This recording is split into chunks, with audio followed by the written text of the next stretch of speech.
Today we're talking with Tomas Anker Christensen, Undersecretary of Center for Global Challenges at the Ministry of Foreign Affairs of Denmark. As we all know, in the past 30 years, Denmark had great achievements in sustaining high economic growth and at the same time reducing energy dependency and carbon dioxide emissions. Today, Mr. Christensen will share his perspectives on building low-carbon cities. Hello, Mr. Christensen. Hello. According to a survey by a Chinese newspaper last year, among 20 Chinese mayors, about 2/3 think the Danish example illustrates the best way to pursue low-carbon urban development. Could you briefly describe the Danish example and the experiences Denmark has accumulated in low-carbon urban development? Sure, with pleasure. We have constructed a model where most Danish cities are heated by central heating, which brings the fossil fuel, if you want, away from the individual household and brings it into a central power station, which is then able to produce much cleaner energy. It's still somehow coal-fired, but also with biomass, and we also use the waste. So we have a combination of waste and heat and power that also brings heating back to the houses, and then when it's burned, we have filters and we have a very efficient process whereby the emissions that come from this process are also reduced.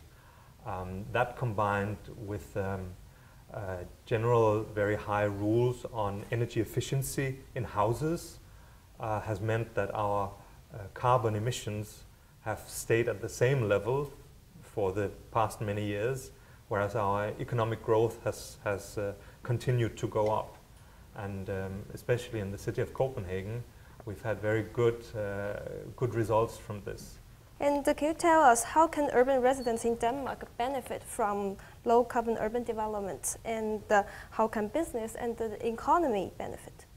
Well, we think that the fact that we set high standards and have a strong regulatory system also means that business is pushed to develop new technologies and to develop new business models.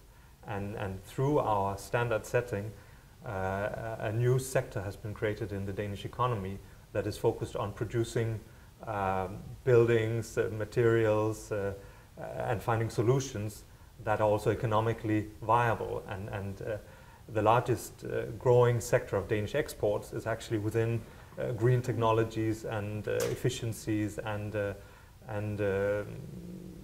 power stations and everything that is connected with green production, especially for the city and urban environment. So it's a good solution both for the citizens, for the consumers, and for the business community. So it's a win-win situation. Okay, thank you. And when and how did Denmark decide to develop this kind of economy in an eco-friendly manner? Well, it was actually a decision that was made more out of distress and because we were forced to, rather than a choice. I think when we look back, it was a very fortunate situation we were in, but it was after the oil crisis in the late 1970s, early 1980s. Denmark is not, or was at the time, not an oil-producing country. So we suffered a lot because oil prices went up and our economy had a really hard time. And because of that, the government introduced very strict rules and regulations. And that forced the industry to develop, and that has slowly over the years then led to this becoming a major industrial sector, and for the benefit, as I said, both for the industry and for the citizens and for the city. And in a way, it seems I've only been to China for a few days, but the way your industrial development is growing, combined with the climate problems and the pollution problems you have in your cities, it also seems that the Chinese government is trying to set very high standards and thereby, in a way, also set targets for Chinese industry that will be beneficial for, hopefully, Chinese citizens, but also for your business environment and for the production in China, but also for exports. So it seems as if we are thinking in the same direction. Yes, and Could you tell us how did Denmark develop its low-carbon approach, especially in the cities? And can you give us some examples? Well, obviously we have in Denmark we don't have very large companies. We have a lot of small companies. So one element is that we have brought all the various stakeholders to one table and asked them to find solutions together, whether it's the power company or the ones producing the pipes or the ones producing the furnaces or the various electronic components that go in.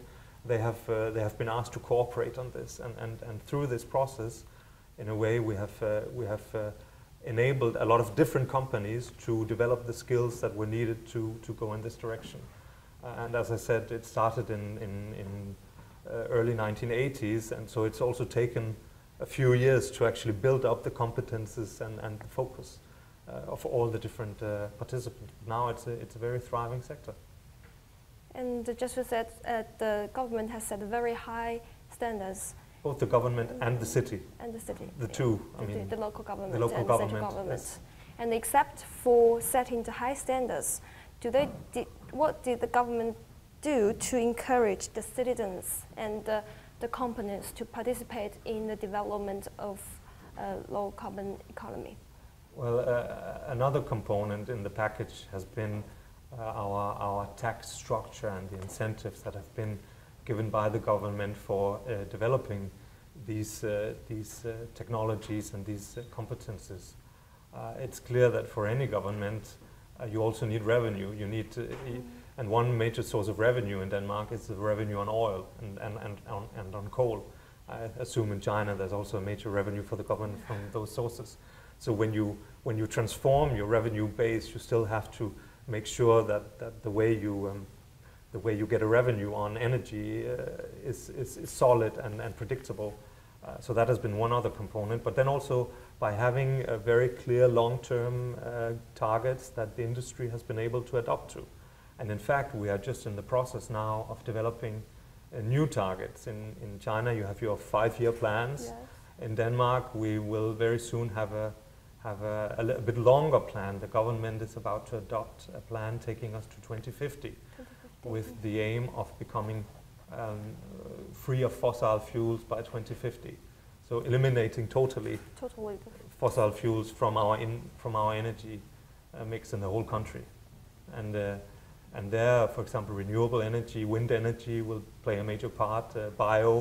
Mass and bioenergy will be another component. And finally, we also again rely on electric cars and electric buses to get away from emissions from the transportation sector. So it will be a very ambitious plan, but we will work towards achieving that. Yes. And what difficulties and challenges did Denmark meet in low-carbon urban development? Well, as you can imagine, setting ambitious targets is one thing, but then actually bringing the various actors to the table and getting them to develop the right solutions, especially when it comes to the emissions from power plants and which have to install, it gets very technical, install special filters and so on.